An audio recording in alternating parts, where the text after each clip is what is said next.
Hi, Lyric Berry, Mastering North Camden reporter, here at 15 Washington at Russell's Barbershop to get a haircut and learn some Black history facts.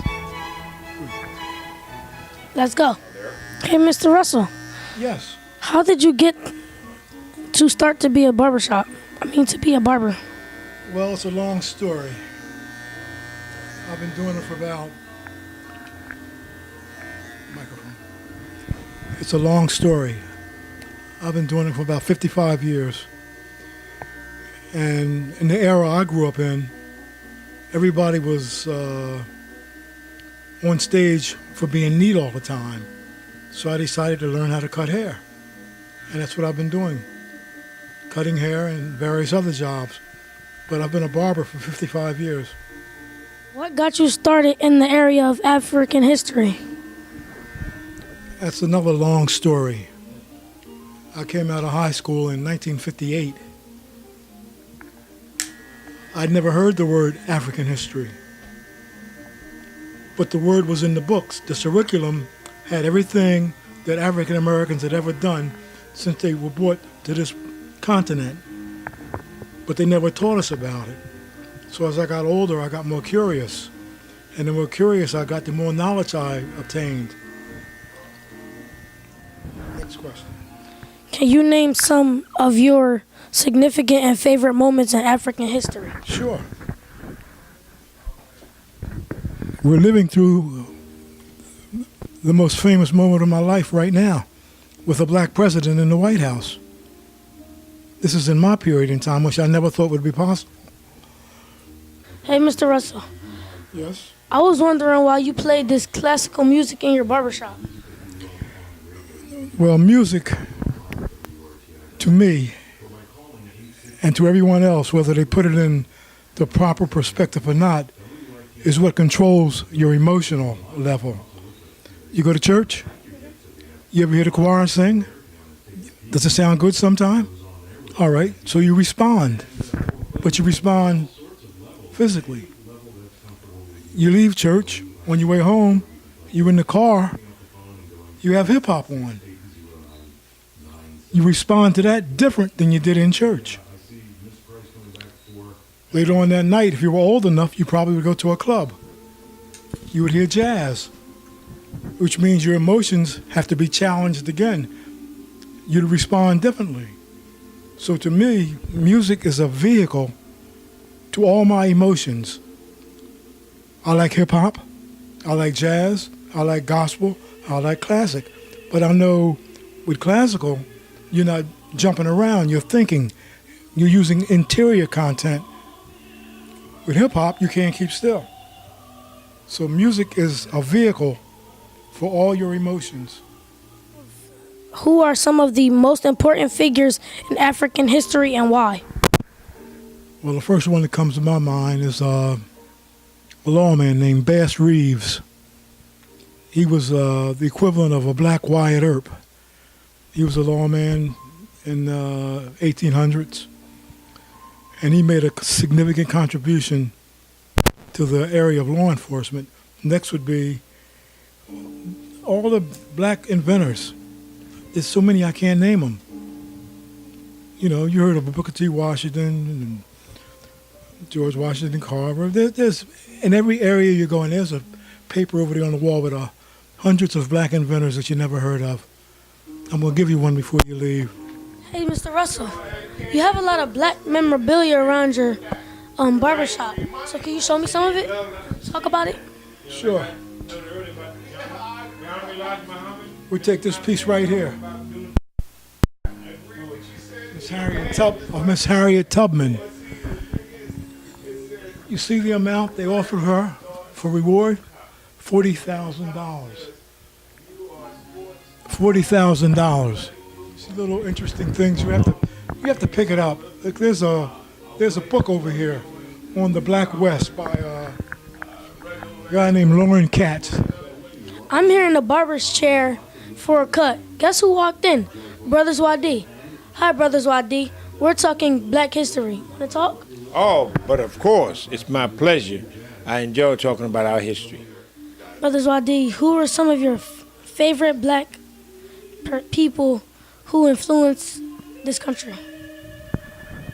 Well, some of my favorites, and I have many, but some of my favorites, Minister El-Hajj Malik El-Shabazz, some call him Malcolm X, the Honorable Elijah Muhammad, did a great deal in regards to enlightening our people about our struggle, as well as the whole economic piece. Taught them about business, creating businesses, banks, various other businesses that would keep us from having to go to others to ask for a job. We can create our own. Our people don't get our history in the educational system, be it kindergarten, elementary school, middle school, high school, or even colleges and universities. Very little of our history is taught. We ourselves must seek that knowledge if we intend to learn and find out about ourselves more so than what they will portray in the movies and the medias and on television in this country. But we have many, many great African Americans, Sojourner Truth, who during the Civil War worked to help free our people from the slavery. Denmark Vesey, who was a revolutionary. There are many, many, many, a myriad of African Americans born in this country who have done a great deal to change the way things were. And again, one of my favorite heroes, Paul Robeson.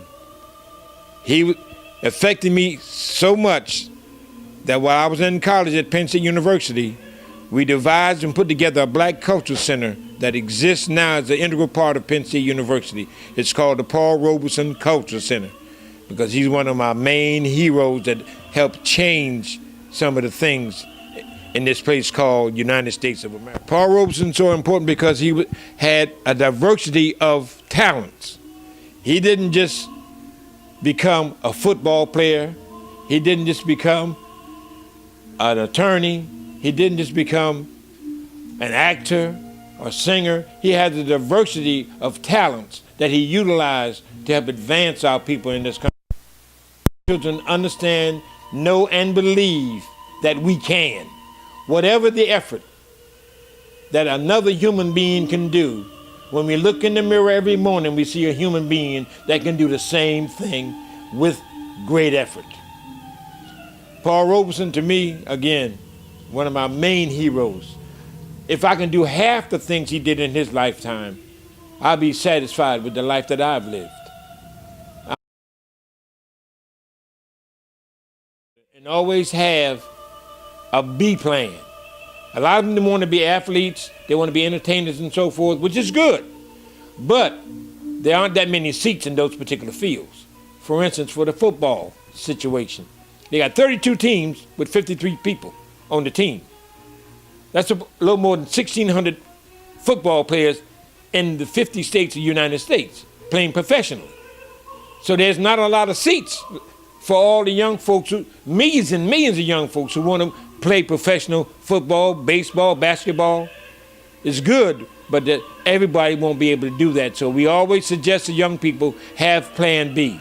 Study something that's going to get you in the area of medicine, science, aviation, ammunition, manufacturing, whatever. But always have a plan B when you decide to do something with your life, because it's very important. Without a plan B, we'll still be treated as cattle or property. Hey, Mr. Russell, thanks for the Black History facts and the haircut. I really had a good time.